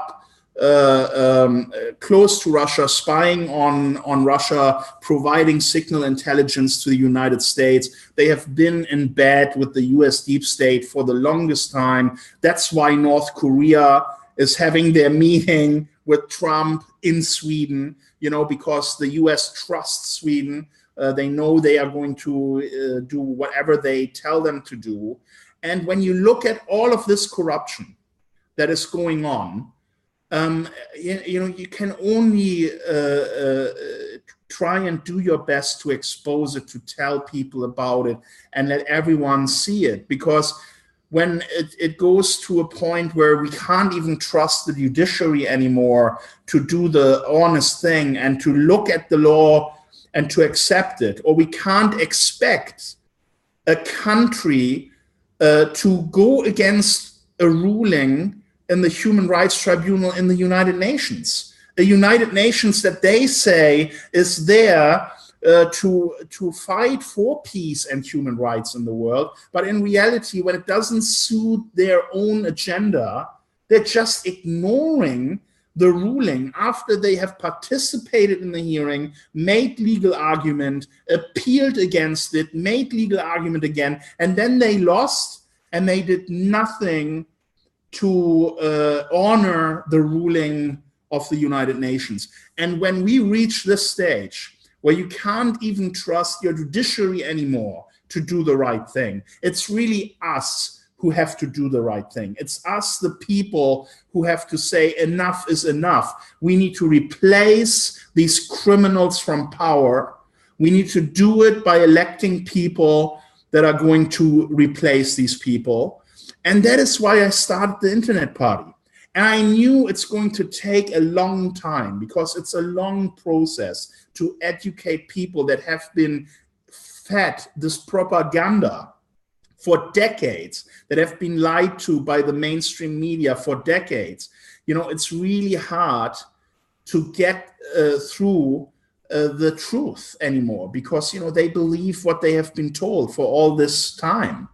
But the Internet Party is going to rise, you know. It is only going to be a matter of time where more and more people realize how important it is to have, you know, a political movement that is not influenced by the top 1%, that is not interested in going to war every few years so that the warehouses that are full of weapons can be emptied and refilled so more money gets into the pockets of the war profiteers. You know, it's going to happen politically.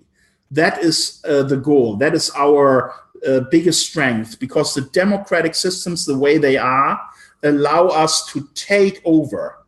And that is the biggest fear of the deep state. And that is why they want to control the internet and our communication channels. And they want Twitter to censor more and more stuff that is opening the eyes of the American people. And you can say whatever the fuck you want about Fox News. They are the only people right now on the mainstream media that are talking about the deep state day in and day out. And they do it because they protect their president and they want him to stay in power. But at the same time, they're doing all of us a great service by educating the general public about what's happening in the background behind closed doors with the deep state. So it's a beautiful thing that we have manufactured and created that is going to ultimately destroy them. And I think one of the reasons that we see as well such a huge black propaganda campaign, black PR campaign against Julian and others who stand by WikiLeaks is because what they're doing, whether it's torturing him, whether it's going after him as the judge in his case did in the UK, it's so indefensible. It really does, as you were saying, expose them and their corruption. So they have to then divert to making Julian Assange into a bad guy somehow, so that we don't all rise up and say and demand this to end. And yeah, so I'd really just like to read a quote by Julian, quite a famous quote from Julian, actually, that I've just seen you guys posting memes and all kinds of stuff to the hashtag. You're awesome for doing it. Thank you so much. Someone has posted Julian's quote: "Every time we witness an injustice and do not act, we train our character to be passive in its presence and thereby eventually lose all ability to defend ourselves and those we love." And that's exactly how I feel about the situation. If we don't stand for Julian, if we don't have the courage to stand for other people, and we watch them fall like dominoes before us, it's actually we're sacrificing ourselves, and we're sacrificing our own families and the people that we love, because eventually there will be no one to stand for us. Right now, Julian has stood for person after person after person. He stood for the whole planet. He stood for the truth. He stood for historical truth. He stood for everything, truth about war crimes, supporting whistleblowers, supporting journalists, supporting the public right to know and the public record. We have to stand for him because he stands for us. If we don't stand for him and we lose him, eventually they will come for us. So you can either rise like a lion and be a part of saving a man's life, or you can choose the passive path and become essentially a robot of the state. Yeah, absolutely. I think every time, I just want to say again, every time that viewers watching right now see something come out where they're encouraged to, really question Assange's motives or anything like that, just to remember that one of the major things coming out of your article, Susie, was it showed how much effort is made to tarnish their reputation. So just understanding that is a major, major point that I hope viewers and readers of your article will take away from all this. And as I said yesterday in other interviews, we saw Mike Pompeo sit there and tell us, the CIA, was the CIA director until this week, tell us that WikiLeaks is a priority target for the CIA, that they're going to take them down, that they're going to shut them down. So when you see these big smears across the mainstream media, you have to step back and realize that these things are connected. The fact that the CIA is saying overtly they want to destroy WikiLeaks, and then the media are covering up for the torture of Julian Assange, covering up the truth about what he's going through, and instead releasing hit piece after hit piece after hit piece on him. This is connected. The media smears are connected to the deep state targeting of WikiLeaks and of Julian Assange. So you've got to look deeper and understand that there's way more going on than is claimed in these singular articles. It's a pattern. It is a total pattern, and it is designed to deprive WikiLeaks of support and to deprive Julian of support. The only way to effectively counter that is to push for more support for WikiLeaks and more support for Julian Assange. Joe, do you have some more questions for us? I think we're going to wrap it up pretty soon. It's been an amazing stream so far. You guys have fantastic. just been incredible. I suppose there's one question about that.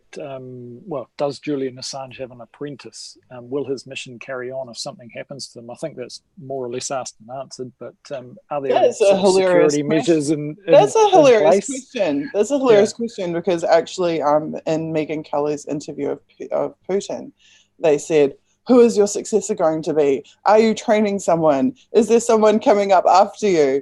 And I thought to myself, now, gee, I wonder who would want to know the answer to that question. And I would ask the same thing about this question of Julian. I have no idea whether he has an apprentice. And if he does, I sure as hell don't think he'd be informing on them to the CIA. Totally. There's another question about the intercept. How do we deal with these, deliberate misinformation or I think you cover it in your article, Susie, but do you want to go into, should we be boycotting some of these organizations? Should we be, holding back our support from others? I don't think so. I like to answer this question. Yeah, go for it. Every single media organization that gains momentum and credibility in the fight against the deep state and the evil forces that fund it is being attacked, is being infiltrated somehow, has people being pushed to do things differently. And when the Intercept started, I still kind of saw it as this pure truth-telling media, but over time, of course, the effort has increased to get some people in and get some things written that kind of create this situation where we are now thinking, oh, it's not really credible, and they want us not to read the stories from Glenn Greenwald anymore. Glenn is the reason why I read The Intercept, and you need to understand that if you identify the voices, and maybe it would be important to have an index of truth tellers that either WikiLeaks or someone else can publish. If you listen to the voices of people like Glenn, and it doesn't matter where he is, if he provides comment on CNN or Fox or wherever, and he recently said it so beautifully, he's getting criticized for going on right-wing Fox to educate people about what the deep state is doing. But any media organization that gives you a platform to talk about it, use it, all you need to know is who are the people that are telling me the truth. It's you need to disconnect someone like Glenn from a larger organization that over time will also have to deal with all the attempts by the deep state to undermine them. It's just the way they work, but the individuals are important. And if you follow their reporting, and if you have a list of 20, 30, 40 people that are just known to be truth tellers and that are not part of the of the corrupted media, then no matter what environment they're reporting in, you're going to get the facts. You're going to get the truth, and that's what I would like to say about The Intercept. There are a couple of really good journalists that have done an amazing work in educating us about what's happening in the deep state.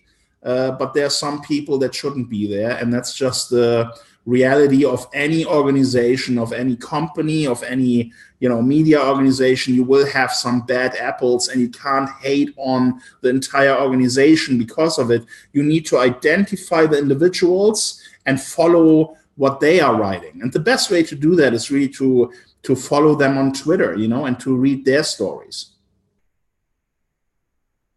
Yeah, does that make sense? Agree. Yeah, it does. Very much. I'd just quickly like to address the tiny minority of haters that are on our hashtag. There's two tweets there that I would just like to share with you because one of them is hilarious and the other one is just foolish. The first one is that somebody has just informed us that we should not support Julian Assange because he is from Australia, and Australia is a colony of settlers that massacred the Aborigines. So there you go. Because 300 years ago, the Aborigines were massacred, you should not support Julian Assange. All I can do is laugh at the level of desperation that they know. I mean, they can't use any of their normal smears, right? Because we've debunked them all in the article. So this is how desperate they've now gotten.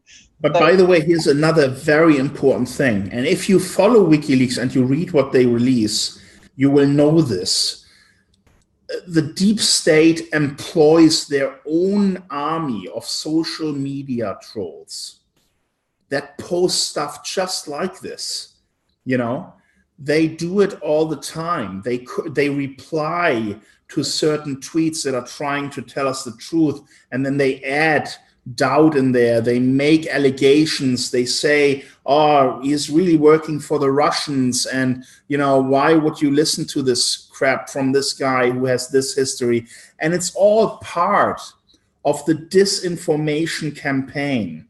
So when you see these replies, you know, a lot of them you can simply ignore as deep state interference, organized deep state interference in the process of getting the truth out. Right, there's one more that I'd like to address. I'd like to address it as a woman, as a survivor of rape, and as an activist who has worked for years to support other survivors of rape and to seek justice, particularly in New Zealand in the very famous Roastbusters case and in others. There is a tweet here that suggests that just because some white women support Julian Assange does not mean that he is not a rapist. It is a mistake to think patriarchy is exclusively male. Many women are persecutors. I have a couple of things that I'd like to say to that.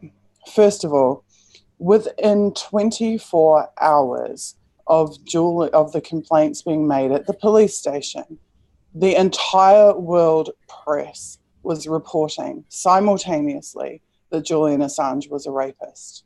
No charges had been laid, nothing.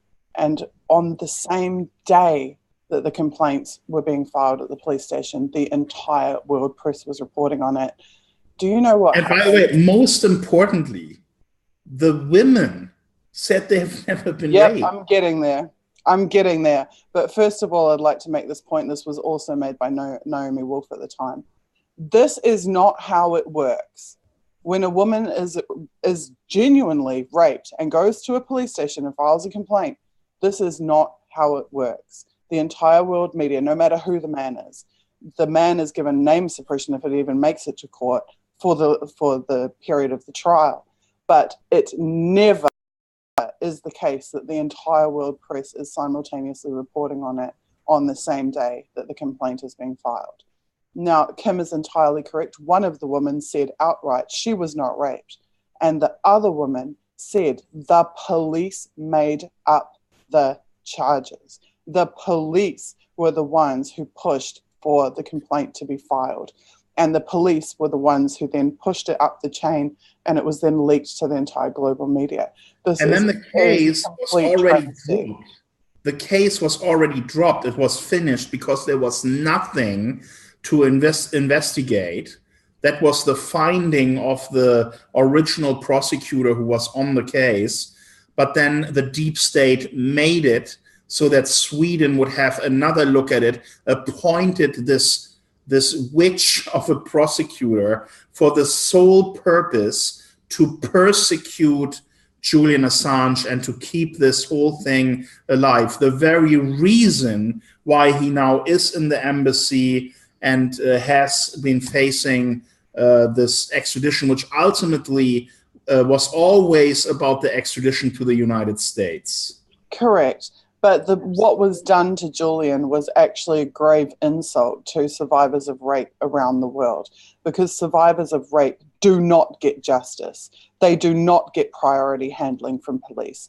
They are mistreated by police. The police do absolutely everything that they can across the Western world and certainly in the third world to stop them laying complaints. In the case of the Roastbusters in New Zealand, over 30 young women, not even young women, they were really kids, they were between the ages 13 and 15, over 30 of them pack raped by the same rape crew, and the police did not lay any charges or make any arrests year in and year out.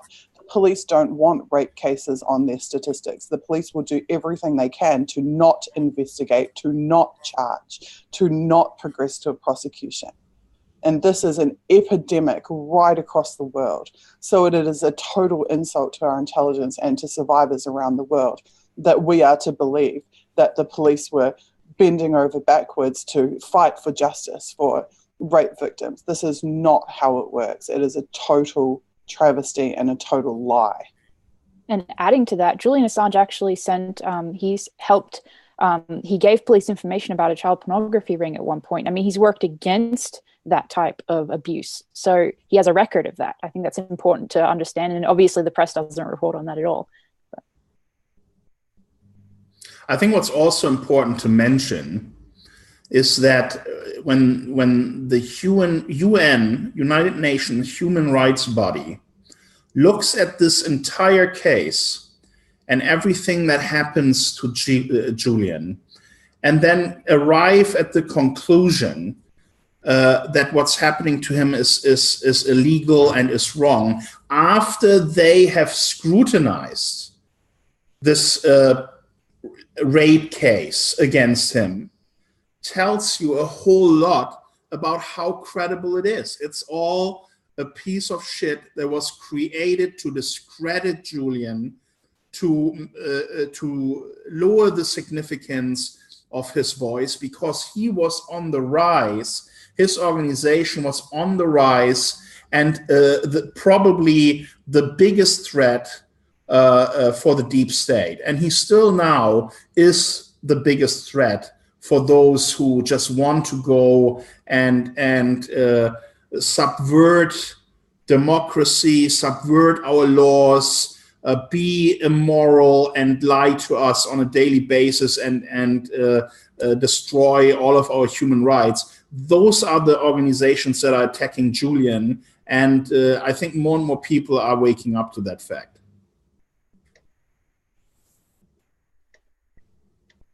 Definitely. Joe will take one last question and then we're going to wrap it. Also, I want to remind everyone of one other important thing, right?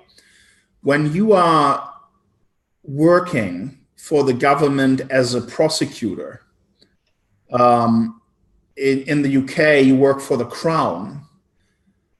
It is absolutely wrong and not allowed for you to delete your communications that you have in a case, in any case, a criminal case, an investigation. As a prosecutor, you are not allowed to delete your communications. And in the case of Julian Assange, what the Crown has done is to delete all communications that they had with the Swedish prosecutor, which would have exposed that this whole operation was designed to discredit Julian Assange and to prep him for extradition to the United States. And the very fact that the UK government now had to admit that they destroyed the evidence of that is very telling, isn't it?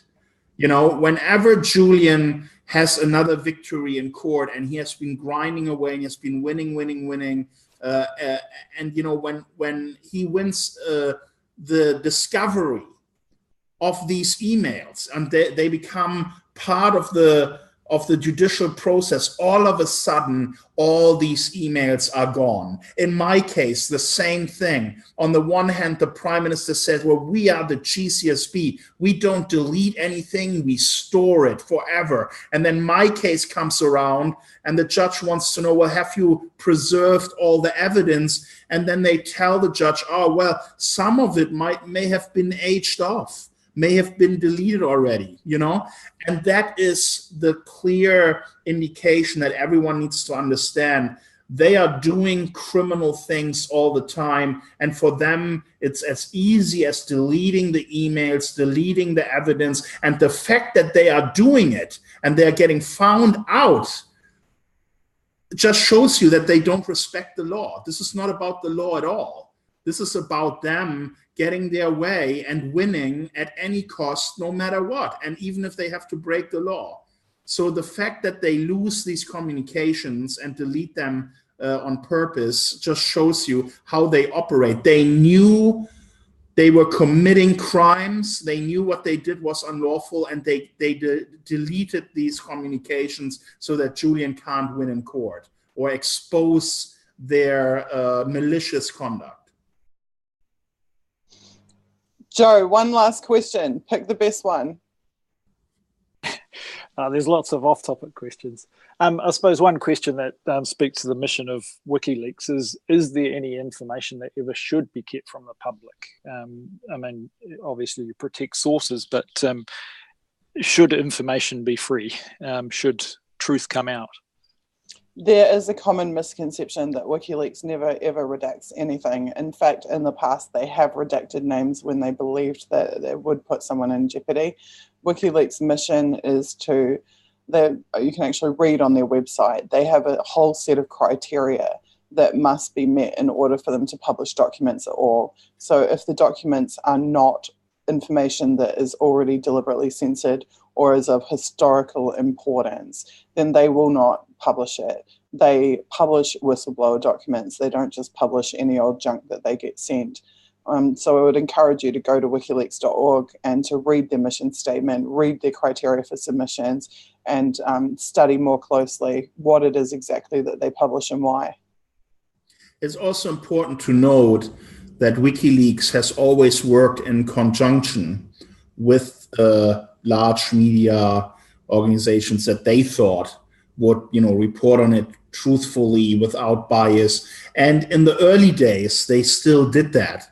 And a lot of the redaction happened through the professional journalistic process. But then you have organizations like The Guardian just hold on to information, not releasing stuff that is significant, to protect whoever they want to protect. And so it's a double-edged sword. On the one hand, you want the truth to be out there, but on the other hand, you cannot trust traditional media to do their job properly because they are influenced by parties that have their own interests. So I do agree that information should not be released where, obviously an individual can be hurt. For example, if you reveal that Iranian nuclear scientist is informing the US government about the Iranian nuclear program, you wouldn't release that at all because you know that 5 minutes later, the Iranians are sending someone to that guy's house and torture him. So there are certain things where you have to be careful, but we are often dealing with data dumps that contain tens of thousands or hundreds of thousands of documents. Yeah. And when you deal with such a large number of data, of course, there is a possibility of something slipping through that shouldn't have been come out. But here's the important thing.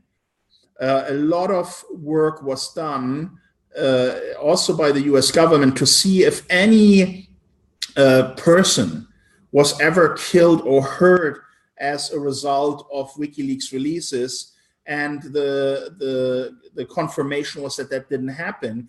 But on the other hand, what did happen is more and more courts are now accepting WikiLeaks documents as evidence of crime and collusion and corruption in the court system. So, it's a balancing act, but I think it's really important that the considerations for national security and pro-government stand behind the considerations of the public to know what the tax dollars are being spent for and how they are breaking the law on a daily basis and laughing at our faces by continuously getting away with it. I'd also just point out a case of some recent reductions, which I think were really noble and really well handled, was in Vault 7 and Vault 8. And just talking from a tech perspective, WikiLeaks was leaked code and exploits, malicious code that was being used by the government to attack certain systems, certain networks, certain targets. And they did not just publish that code and let those things get out into the wild. To the contrary, they approached the companies involved in those systems that had been backdoored. They gave them the opportunity to review it and to fix it and to patch it and to work with WikiLeaks to make their systems more secure. Then they, rather than releasing the code, they studied the code and wrote about what it was rather than giving out what it was. And I think that is a very prime and very recent example of them very responsibly handling the information that they were leaked. Okay, last thoughts, Kim? Yeah, just, keep talking about it. Like I said, tell your friends, tell your family, have a discussion about the deep state, do your own reading. If you spend half an hour a week for a year and you read everything about it, you will be a much more knowledgeable human being. You will understand what's going on, and that's when you can take action, because you can educate others, and that is how we're winning the fight. We increase our numbers and we elect officials or create parties that are worth electing, that are going to put an end to this abuse of our laws, human rights, and attacking our freedoms. So that is all I want to say to finish this off. Just educate yourself. It's all out there. All you have to do is spend a bit of time and read. Kim, a number of people have been making comments about you on the hashtag and saying that they've read about you in media. They've read many articles about you, but they'd never heard you speak in the way that you are tonight. And several people have made the comment that this experience has redefined for them your wealth of experience and where your heart is at. And I tell people many times when I'm asked about you that exactly that, your heart is in the right place, and I'll stand with you till the end of time, because I know you're a target. I know why you're a target, and I know who has been targeting you. And I know I'm not the only one. There's a lot of people who stand with you too for that. Thank you so much for caring about all of this. Thank you for supporting me in my article. Thank you for supporting Julian and WikiLeaks. Thank you for standing up so bravely. Thank you for changing New Zealand forever and for the better. We've started to see the first signs, little signs of change recently, with the government in New Zealand starting to tackle some of the elements of the legal spying that's been going on. I hope that there's a lot more yet to be done, but change is slowly occurring, and I don't believe that any of it would have occurred without you. So I deeply appreciate that. I'm a little piece of the puzzle. I'm really happy that I can contribute. And I agree with you that with the change of government in New Zealand, we again have seen the rise of a candidate who wasn't the deep state favorite. And Jacinda Ardern and her team are showing signs of really improving and rolling back the corrupt system that John Key and the National Party have established here in New Zealand. And I'm really happy to read when our Justice Minister now says we need to reform the criminal justice system. We need to look at all of these things that we're doing that are really hurting people, that are really not improving anything. And at the same time, they're critical of a lot of the systems that are in place. So I have hope. And these people are getting elected more and more around the world. And as long as the deep state is powerful, they will try and get to Jacinda, to her people, to social engineer them, to scare them into thinking that the deep state is so important to them, to basically execute their mission and to keep them safe. But more and more of their lies are being exposed. and people are not going to take them on their word anymore, and they lose credibility. And, that's what's happening in New Zealand. And I'm really hopeful that in a couple of months, we're going to get a judgment from the Court of Appeal about my extradition case that actually is about the law and not the politics anymore that the national government was pushing when they were the little puppy dog of the US government and they wanted to party with the bully so that they're not getting bullied, and these changes are happening around the world. We are going to elect leaders that are reasonable people, that are going to reinstate moral into government. And it's going to happen. It will take time, but it will happen. I'm convinced of that because, like you said, when people see the truth, when they are exposed to the truth, that's when an awakening happens. And they realize that the system, the way it is flawed, it's wrong, it's corrupt. And then they set out on a mission to change it. And their vote counts. Every single vote out there can make a difference. So don't think you are powerless. The biggest power you have is your vote and the people you know who are also voters. Educate them, tell them about it, and you will see things improve.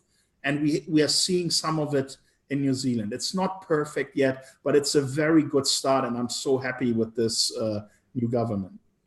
The Five Eyes still rules the roost, and until American spies are kicked out of New Zealand and NSA bases are closed down on New Zealand soil, then those of us who support WikiLeaks will still face serious issues. New Zealand needs to get off the pit of the US empire. Absolutely. 100%. We have got to kick them the hell out, quite frankly.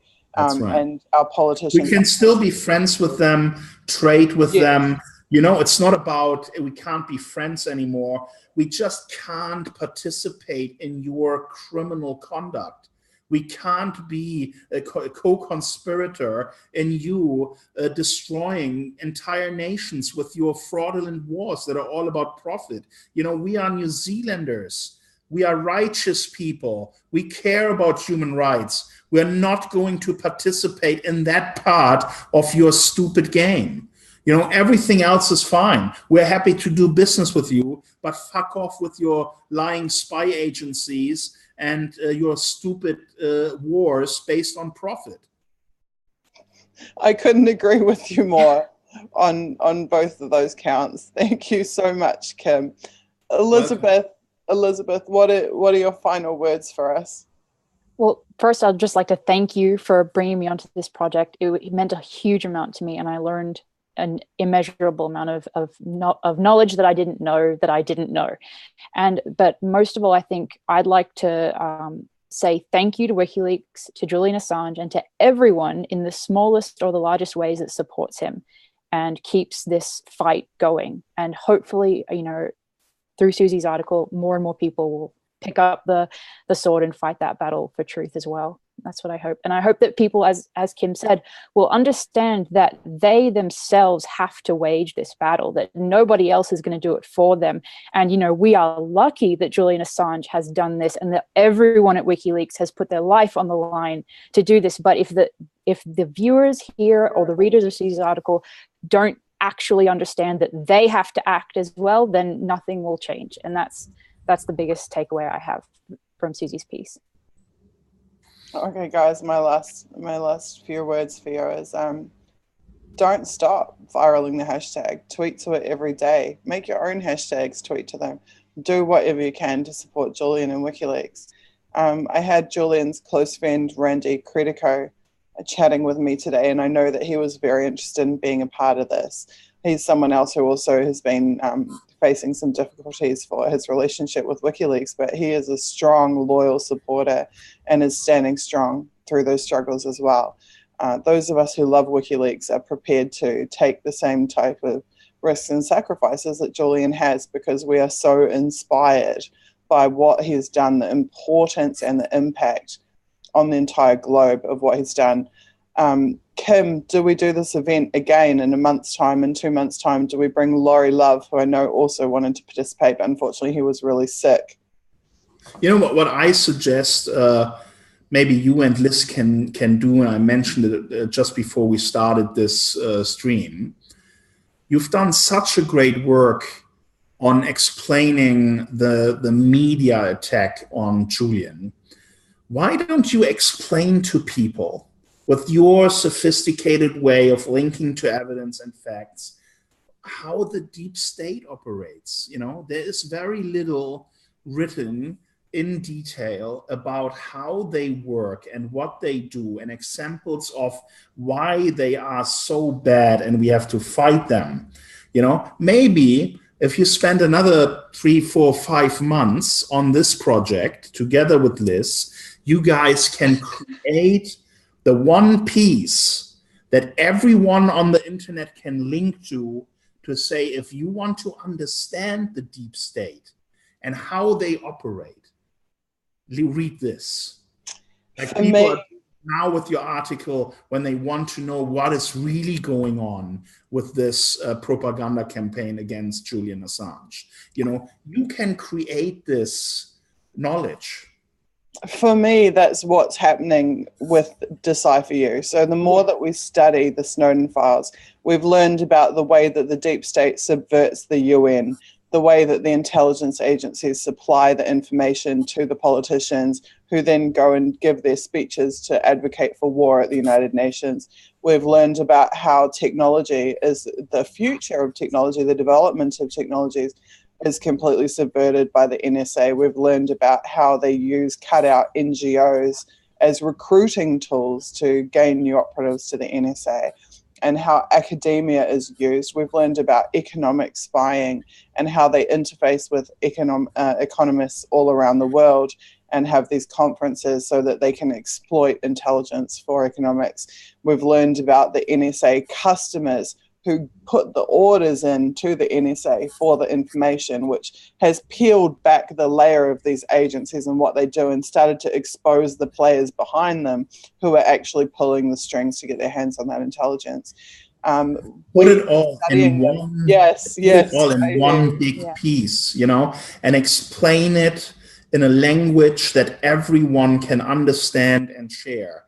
You would do a great service to humanity with a work like that, because I know what you do with Decipher You, and it's great, but it's happening piecemeal and over a long period of time. And, you know, instead, what I think we need is this one conclusive piece that really shows what the deep state is doing and that everyone can refer to. And that is going to be a very powerful work. So, you know, I hope you can consider that. I agree with you. I think it's a brilliant idea, and I thank you for it. The Snowden documents, we're working through them in chronological order. We're up to late 2005, nearly 2006 now. As The Intercept continues to release them in chronological order, we will eventually make it all the way through till 2013. And then that will give us the most current picture that is available to us as to where the deep state is at and what they do. And absolutely, we will put together something like that. I expect that there will be more references to WikiLeaks in those documents once we get into the later years. In the post-2009 years, it's almost guaranteed that there'll be documents that relate to WikiLeaks. Yeah. So definitely, that's all the evidence is already there. You know, it's in the Snowden files, it's in the WikiLeaks releases. But what no one has done yet is take the ingredients and put it all together in one really compelling document with linked to all these facts and really expose the entirety of the motives and the conduct of the deep state. And once you do that, it will become really difficult for them, especially when it's based on facts, to work around that, because, you know, what are they going to do? Allege you of rape? You know, how are they going to confront this? They will not be able to discredit it, but it takes this one masterpiece that really sums it all up in a very compelling and informative way, so that anyone who has any questions about the deep state can link to that article. And when you are done reading it, with all the links to videos of journalists who are non-official agents paid by the CIA, and all these beautiful facts that are out there, all the evidence, put it together like a prosecutor and indict the deep state for everyone to see. That's what's missing, and that is what you should work on. We'll get there. First, I'm going to take a short break. Yeah, that may take a year. That may be a good year-long project. But I think what might be missing there is a narrative thread, because what was so beautiful about Susie's work on Julian Assange is she had this amazing narrative that was threaded through all 22,000 words. So we would have to find that focus. What would carry us through a work like that? And I think that would be a challenge, but I think we can find one. Yeah, and I think it would also be great if we could find some filmmakers. Is anyone watching us right now who could work with Susie on this process of revealing the deep state, and at the same time create a video that is much easier to consume than a 25,000 word article that only a few people are really going to read in its entirety? It's important to have, let's say, a 2-hour documentary that takes these facts and puts it to people in a way that the deep state just is completely disarmed and can't do anything other than try and smear the people who created it. Okay, I'd really like to wrap up on the note of Julian, because I do believe that we don't have 3 months or 6 months or a year to wait around.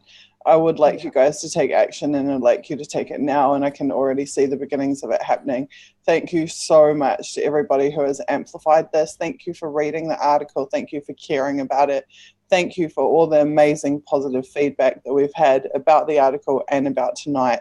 My final request would be that you tweet Julian Assange and you tell him how important he is to us, and that we are going to do something, that we're going to act for him, that we're going to spread the word, and that we're going to work to free him.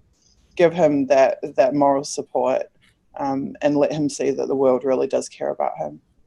And on that note, I say thank you, Kim, and thank you, Elizabeth, and thank you to everybody who attended tonight and who watched and who tweeted and who is going to take action to free Julian Assange. Good night. And one last thing. Julian, if you're watching this, we love you and thank you so much for what you've done. I completely, absolutely. Now I'm going to get like teary. Yeah, no, I completely agree. Thank you, Julian. Yeah. Thank you. Thank you, and good night.